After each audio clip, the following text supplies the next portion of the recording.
Program synthesis is a term for a very broad set of techniques that try to automatically generate a program that fits a specification.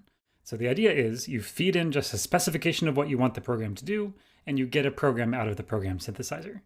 There's a lot hidden in the notion of what makes a specification, and it's interpreted very broadly. Sometimes people mean like a logical relationship between the input and output of the function. Sometimes people mean just a few examples, and the synthesizer's job is to fill in the rest of the details. It goes all the way to saying that we're going to synthesize programs from natural language. This sounds sort of like science fiction, that we're just going to give a description like a logical formula and get a sequence of machine instructions out, or like give a very precise type for a function and get an OCaml function out. But it's an active area of research because it sounds so exciting. A cartoony understanding of what program synthesis is capable of is that it's going to take away all our jobs as programmers. That doesn't seem very likely to me, but it doesn't mean that program synthesis is totally a fiction, even today. There's lots of examples of more constrained domains where automatically generating programs from some form of specification can be extremely helpful. A common pattern is that you have a really restricted set of semantics, that is a very domain-specific language, and it takes considerable effort nonetheless to kind of navigate that space, and there's sort of an easier way for the programmer to express their intent. A very famous deployed example of program synthesis, for instance, is the flash fill feature in Excel, which will take a few examples and try to guess the formula you are trying to write to relate the inputs to the outputs. I think that at first, the idea of program synthesis can seem sort of like magic. We're using fancy tools like automatic theorem provers, we're using complicated search-based techniques, and somehow we go from something that doesn't look like a program at all to coming up with a program more or less from scratch. However, I actually don't think that the basics of doing program synthesis, especially when aided by really great off-the-shelf automated reasoning tools, are all that complicated. The basics of program synthesis are not magical at all. In this lesson, we'll go through the construction of a basic program synthesizer, more or less from scratch.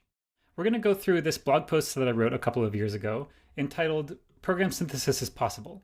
I wrote this blog post as a unit for lessons in programming languages in compilers classes. This will guide you through constructing a program synthesis tool, and I encourage you to pause this video often to catch up and do the programming yourself. You can also find my full implementation online on GitHub if you want, but I think it's more instructive to go through the motions of constructing it from scratch. I'm going to do this with Python, but you can use whatever tools you want. Python will make it possible to follow my instructions literally. Okay, so when I said we were going to start from scratch, I was pretty much lying, because we're actually going to start with an extremely powerful off-the-shelf open source tool called a Satisfiability Modulo Theories Solver, or SMT solver, known as Z3 out of Microsoft Research. SMT solvers are a foundation of a lot of modern synthesis techniques. We're going to see how to take a theorem prover and use it to build a program synthesizer. The first step in this lesson, therefore, is to install Z3. For following along in Python, you'll also need the Z3 bindings. It's not that hard. Z3 is a reasonably popular package, so you can find it in most package managers already. You probably don't need to compile it from source. For example, I'm doing this on a Mac, so I can just do brew install Z3, and I should be good to go.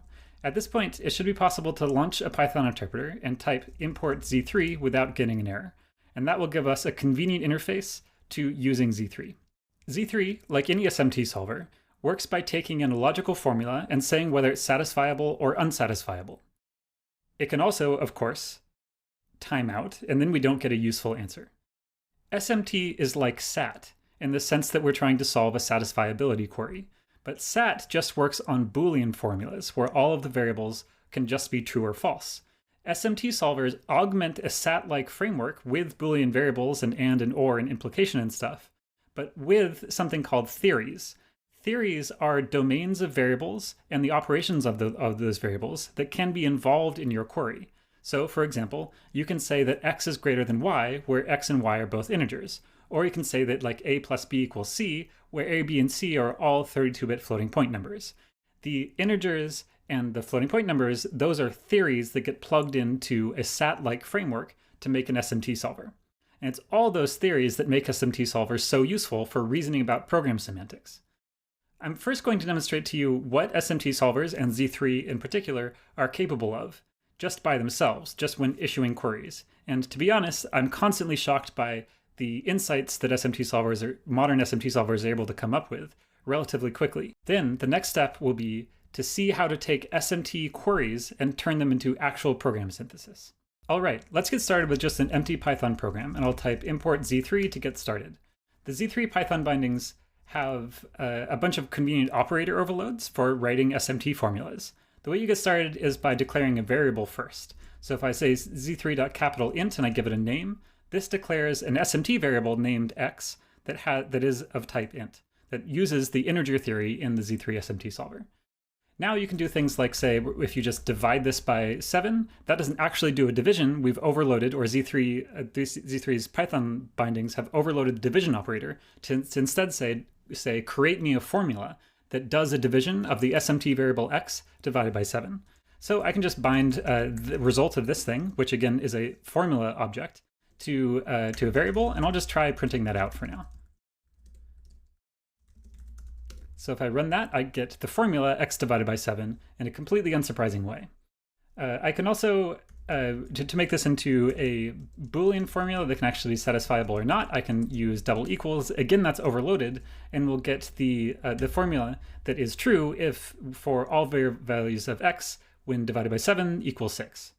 So now it would be great if we could solve this. That is, ask for a value of x that makes this thing true. And that is what the SMT solver is for, of course. So we can just write a little function here to do the dance to invoke Z3 in the most straightforward possible way. We need to create a solver, add a formula to it, and then check. The check method runs the solver to see if this thing is satisfiable or not, and then return s.model.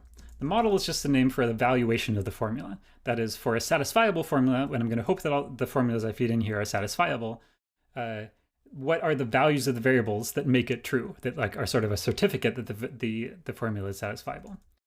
So I'll do the standard Python thing for having an actual program here with a main. So if instead of just printing out this formula, now I can print out the solution to this formula.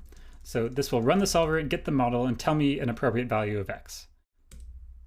X is 42, just as I hoped. Fantastic.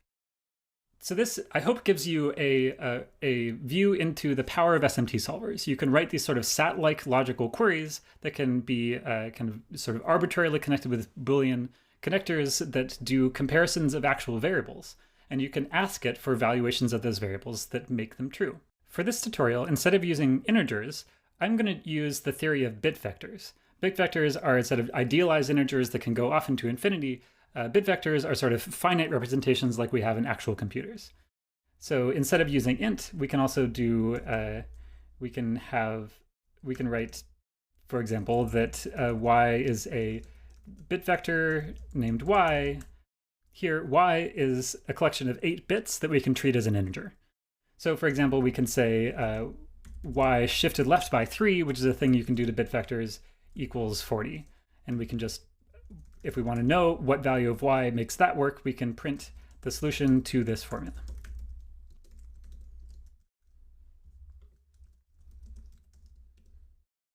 Awesome. Another thing that makes SMT solvers super useful is that they have quantifiers. That is, you're not just stuck by saying, find me some value of y that makes this sort of like top-level quantified formula true. We can write things like for all and there exists. So for example, the way that you do for all is to say z3.forAll, and then you have 2 arguments here. We need to give it a list of variables we want to quantify over, and then a subformula. So I'll say that, like, I'll go back to integers just for this example. z3.int z, I'll make 2 variables this way. It's often convenient to like create variables and then bind them to actual Python variables for constructing formulas. So if we do this, I want to find a value that for all z's, we have z times n is equal to z. So I wonder what that value could possibly be. I would like to know what the n is that makes this true for all possible z's. I'll bind that to the formula, I suppose, and then print out the solution here. And totally unsurprisingly, it tells us that an example of an n that makes this true is 1. That is, everything times 1 equals itself, which you probably guessed already, but Z3 knows that too. Okay, so now you understand SMT all by itself. Now I want to flip over and turn these SMT formulas into something that feels more like a proper program synthesizer. I said up top that program synthesizers have many different definitions of what they mean by specification. Program synthesis is supposed to take in some sort of specification and generate a program. What we're going to use as a specification is a reference program. That is, we're going to take in an existing program. We're going to try to find an equivalent program that hopefully runs faster. We're going to use this with a further piece of information called a sketch. Sketch-based program synthesis takes in a partial program and tries to complete it. This can make it a lot easier to find a program than trying to synthesize an entire program from scratch. Easy is good for SMT solvers that need to quantify over all possible expressions. So to motivate this, I'm going to try to synthesize faster versions of programs that use bit twiddling instead of arithmetic. So for example, you probably know that if you write x times 2, where x is a bit vector, that is like an actual computer integer, that's the same as shifting x left by 1. Let's imagine we're in a scenario where we want to do multiplications, but we can't remember what the rule is. We just can remember that we want to do left shifts, but we don't know by how much. So this is going to ask questions like this. That is, we will say, here's our reference program. It's x times 2. I know there's a faster program that does exactly the same thing as this. That is, it's perfectly equivalent, and it looks like this. X shifted left by something. The question mark thing here is often called a hole in sketch-based synthesis. And we want to guess a value for the hole, that is an expression to put here that makes this true. This is our program synthesis task for this tutorial. Here's how to make it work in the most basic setting. We're going to set up a couple of formulas that represent the reference implementation and the sketch that we want to fill in. So I'll start with trying to just write down the reference implementation, and we'll need to do this in an SMT formula. So we need to declare the vector, declare the bit vector variable that we, just as we did before when constructing individual queries. And then I'll say that my slow expression, that is the reference program that we're going to use here, that's just x times 2. Okay, so now I need the sketch, that is the fast program that we want to complete. For that, I'm going to create a hole. I'll call it a h because you can't call variables question mark, but believe me, I would if I could in Python. So this is supposed to be the hole that we're trying to fill in. So the fast expression, that's the sketch, is going to be x shifted left by h. And our question is going to be, what is the h that makes this equivalent to the other program? So we have these two expressions. We now need to construct one formula that we can pass over to the SMT solver to ask it to complete the sketch. We can use quantifiers to do this. What we need is a for all, that is something to say, for all possible values of x, these two things are equivalent to each other. So I'll say for all x, that is for all the like free variables that you think of as inputs to the expression, we want it to be the case that the value of the slow expression is equal to the fast expression. I want to remind you that there is no actual comparison going on here. This is an overloaded double equals that is not saying this expression is equal to this expression, yes or no. It's returning a new formula that we will then solve. So this is overloaded to take in two formulas and produce a new one that's connected by a double equals that will then hand over to Z3. So this thing is not true or false, it's just also a formula. I can't stress this enough. Operator overloading is magical and amazing, but it can also be a little bit confusing. So this is the goal formula that we actually want. That is, we want to find a value of h that makes this true for all x's. If we can do that, then we will have completed the program. That is, we'll have done a really basic form of program synthesis, filling in the hole to get us a program that matches our specification in the form of a reference program. So let me solve this and see what we get. Yay, 1, great. We can even try this a few more times, like what is, when you do x times 4, what is that equivalent to? Shifting left by 2, fantastic. So I think this is working. That is, in a weird way, if you kind of squint, we kind of have a program synthesis thing going. I have to admit though, this doesn't really feel all that much like program synthesis because there's not really a programming language going on here. All we're doing is writing Python expressions that turn into Z3 expressions and then solving that stuff. So the next step is to turn this into operating on something that feels a little bit more like a real programming language with a real interpreter and stuff. I'm going to give you a moment now to pause and catch up, however, and play around with Z3 and see what it can do. I challenge you, for example, to find a formula that makes Z3 take a really long time. That is, to think more than just like a couple of milliseconds like it has so far. See what the limits are here for the questions that you can ask Z3 and get results in a reasonable amount of time.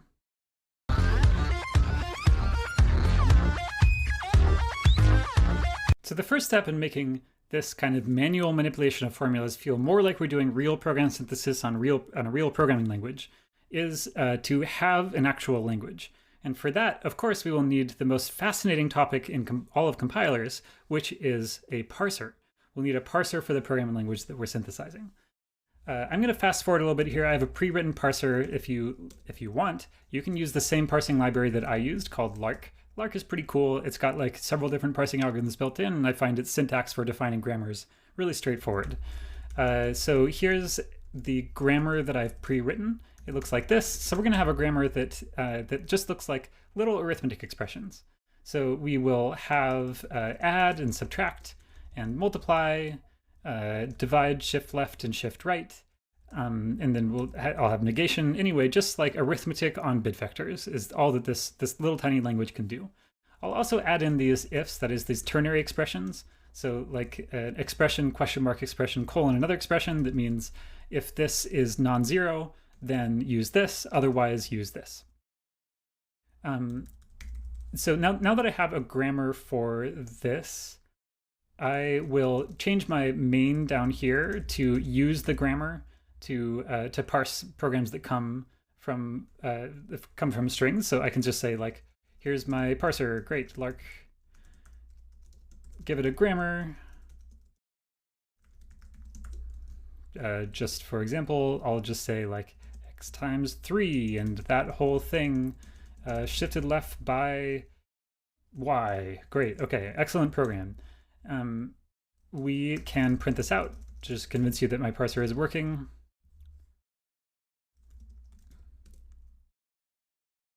Of course, you will need to install Lark, which I will warn you is not called Lark in the Python package index, is called Lark parser. Okay, so now I have this tree. So I just have a little syntax tree that for this tiny programming language. The next thing that you have when you're conjuring a programming language from scratch is probably an interpreter. So we will write an interpreter too. I'll just write an interpreter that just works as simply as possible. So we take in one of these trees that like at the top is a shift left, and then it has some children here. I will also, we'll just start out that way. That is, I'll just say that like, we can say tree.data, we can say like if tree.data equals add, then the left-hand side is like interp of tree.children 0, and the right-hand side is the result of recursively calling this interpreter on tree.children 1, especially if you spell children correctly. Then we will just return LHS plus RHS because we're in the add case. I'm also going to fast forward a little bit here and make things and fill in a bunch of these cases of the interpreter, but we're just doing nothing fancy, nothing you haven't seen before. I'm just going to write a completely normal interpreter that just like uses recursive invocation on this stuff. I'm going to copy and paste all this. Okay, so the only interesting things, so I've like covered add, mul, sub, div, shift left, shift right, all the kind of like ordinary binary operators. I have the negation operator. I have literal numbers, so that we just like take the string from the syntax tree and return the integer value of that thing. We will also have variable lookup. So here's the first place where things get a little bit tricky. I'm going to make this interpreter function take in a lookup function to tell us what to do with variables. And I'm just going to call that function on the name of the variable. So this is not doing anything fancy. We're just using a lookup function as a map to resolve the names of variables in our interpreter. The next thing I will do is implement conditionals. Conditions I'm going to do in a slightly weird way that I will reveal to you the purpose of later. But the actual mechanics of doing the interpretation are not that odd. We have to recursively evaluate the condition, the true branch and the false branch. And then I'm going to do this odd thing with like comparisons and multiplication that is multiplying the result of comparing the condition with 0 in order to get the result that I want. I know this looks a little bit odd, but you can stare at this for a moment and convince yourself that it is in fact doing an if, and it is working like an interpreter for this language. So if you are convinced of that, then we can interpret this little expression that I wrote down here. That is, if I can come up with I want to interpret this tree, but I need like some function to look up the values of x and y. This isn't terribly meaningful if I don't have a value of x and y. So for that, I guess I'll make a little environment dictionary that says like x is 2 and y is 9 for some reason. And we'll do like, we'll now create a function that can be called on this. So I'll just say like for some variable, just look that thing up in the environment. So if we do this, I should be able to now interpret this expression that I just wrote and get an actual value back. It worked, great. Okay, so now we have an interpreter. This is just a little detour to just conjure an actual language that we're gonna do synthesis on. Now comes some truly funky magic that's going to rely on Python and operator overloading to make this work. We're gonna take this interpreter and we're going to, in one fell swoop, transform it into a constraint generator. That is, what we have here so far is an invocation of an interpreter that runs expressions on actual concrete values, actual numbers like 2 and 9. What we actually want to do is run the same interpreter, but run it on symbolic values, that is, on Z3 variables. So we'll say, we'll give it a variable named x and a variable named y, and ask the interpreter to build up a formula that has equivalent semantics to the way that we interpreted this function.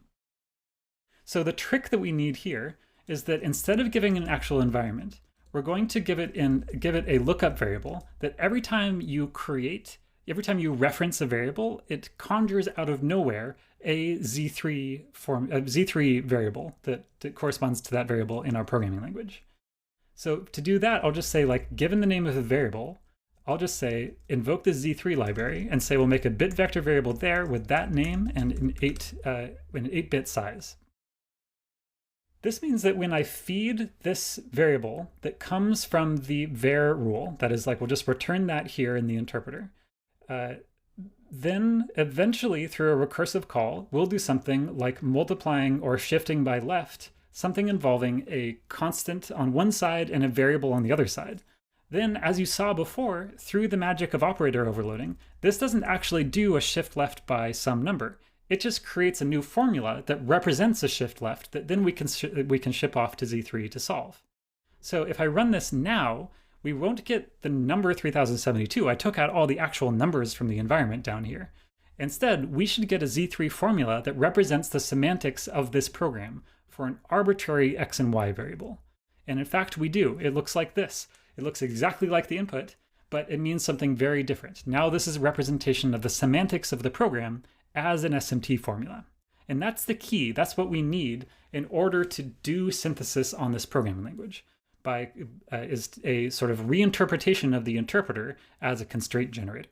We are almost there. We're just now going to bring back that sketch-based synthesis paradigm that you saw a moment ago with the programs with holes and put it now into this language.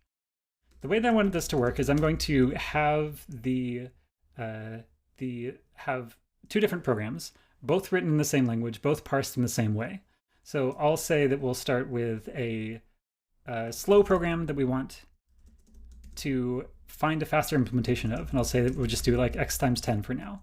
And the fast program that we want to, this is the sketch we want to fill the holes in for, is going to work by shifting left by something and adding and shifting left by another thing. So this is like upping the difficulty a tiny bit from before.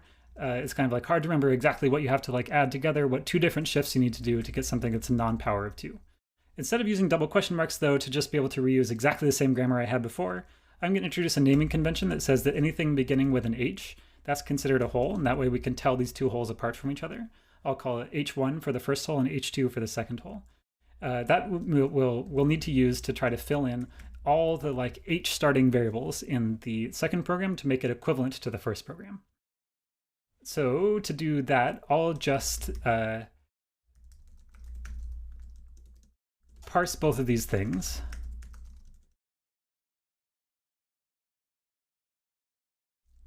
And I want to run our symbolic interpreter. That is our normal interpreter with symbolic values for all the variables on it. I wrote a little convenience function for myself to do this that you can find in the second example file here called like z3exper, I think it's called. Anyway, I'll steal this from my pre-written one. This function is not fancy.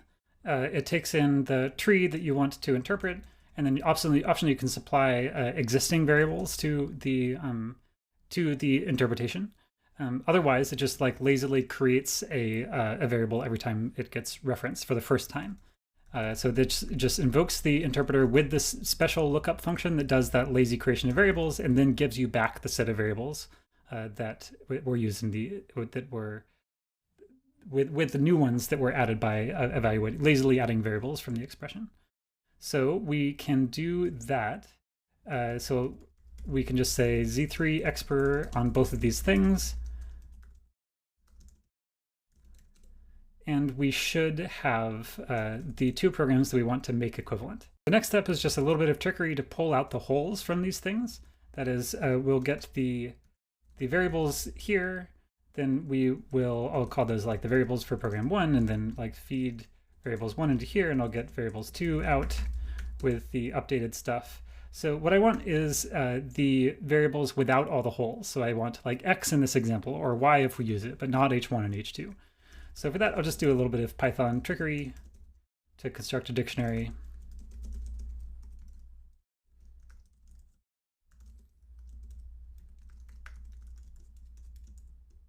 So it starts with h just means that that it's like h1 or something. That's just an operation on the string name of the variable. Now we need to concoct the formula that we want to give to z3. This is going to look just like before when we did for all the variables. Just now for all the variables instead of just for x. So z3.forAll. So that's all the things like x, for example, in here. And I'll say I want the slow program to equal the fast program for all those variables. And again, this is constructing a formula that sets those two things as equal to each other. So all I really need to do now is to solve the goal. And I've done that, I will have values for all of the variables. So this tells me that I can get the same effect as multiplying x by 10 if I first shift it left by 1 and then add that to shifting it right to left by 3. That's awesome. We now have an actual program synthesizer. I can ask, for example, if it's possible to do this for 12. It tells me that yes, it is. 11. No, this says model not available because this was unsat. That is the formula is not satisfiable, so there is no combination of holes that you can use to fill this in. I've done just a couple of fancier things in the actual thing called x2 here. X2 does exactly the same like sort of lazy setup here, and does the same synthesis goal as we had before. And now do something slightly trickier, which is to just for aesthetic purposes, take those values of the holes and interpolate them back into the program. And it will do this on text files. So it'll actually load the programs from text files just to make it feel more like a programming language.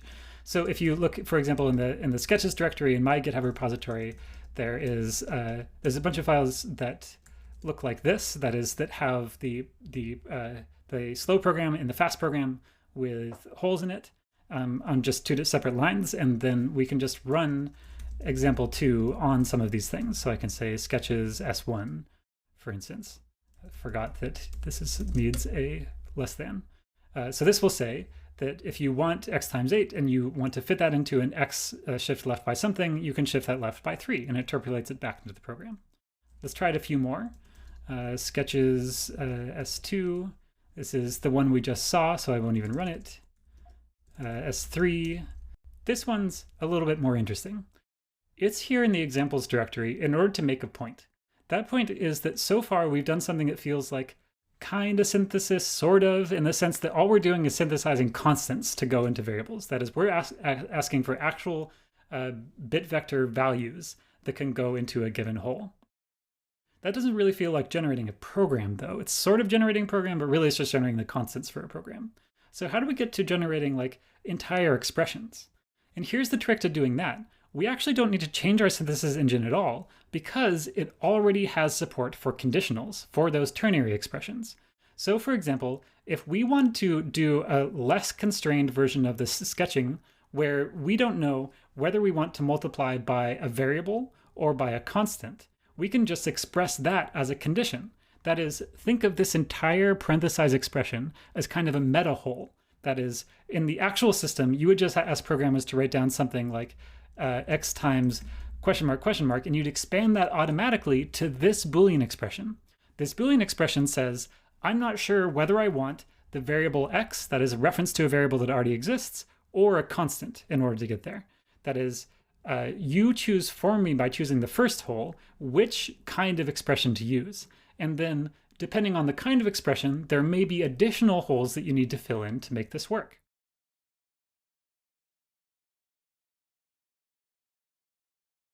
If you kind of squint at this, we've built a program synthesizer that doesn't just synthesize constants anymore, it synthesizes expressions. It does that by encoding the choice of what expression to use as a variable itself. So I want to demonstrate that this works too.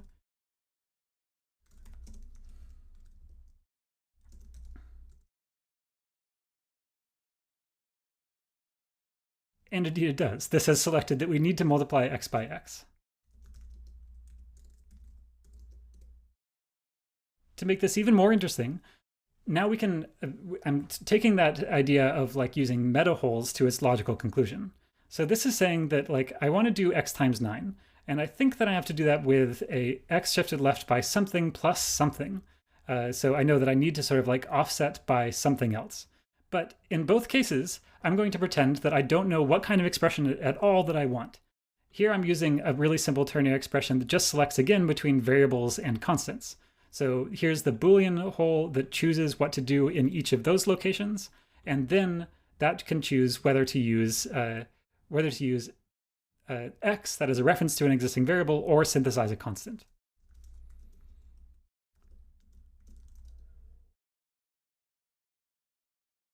And this tells us that we want to shift left by 3 and then add x. That is, it chooses a constant for the first meta hole and then a variable for the second meta hole. All of you can see that you can take this to its logical conclusion, and you can make, by clever nesting of integers and comparisons and ternary expressions, you can make this synthesize lots of different expressions. That is, it doesn't just have to choose between variables and constants. It could say, well, I'm not sure if I need a variable or a constant or a shift, where one side is either a variable or a constant or a shift, and you can do this to some finite depth and phrase some really complicated synthesis problems. That's a surefire way to make Z3 time out, but it shows you that this paradigm, even though it started simple with just synthesizing constants, is enough to ask interesting questions where we're getting Z3 to write real programs for us, given an infinite amount of time. Of course, doing all this ternary operator trick required that funky trick I alluded to earlier when writing the interpreter. That is this case for the condition. The obvious way to do that in Python would just been to say, okay, so we evaluated the condition, the true and the false value, those are all constants, so I can just say true if const else false, which is the moral equivalent of the question mark colon in our source language. This, of course, will not work if true and const and false, those are all symbolic values. Any of them might be symbolic values, especially if the const is a symbolic value. The Python if doesn't work that way. It can't be overloaded to do different things, unlike equals and shift left and shift right and all that stuff in Python. So we need to find some other way to generate an equivalent Z3 expression. And that is this. This expression happens to work both in Python under normal interpreter mode and also in Z3 operator overloader mode, because it doesn't use if, it just uses not equals and times and plus and stuff.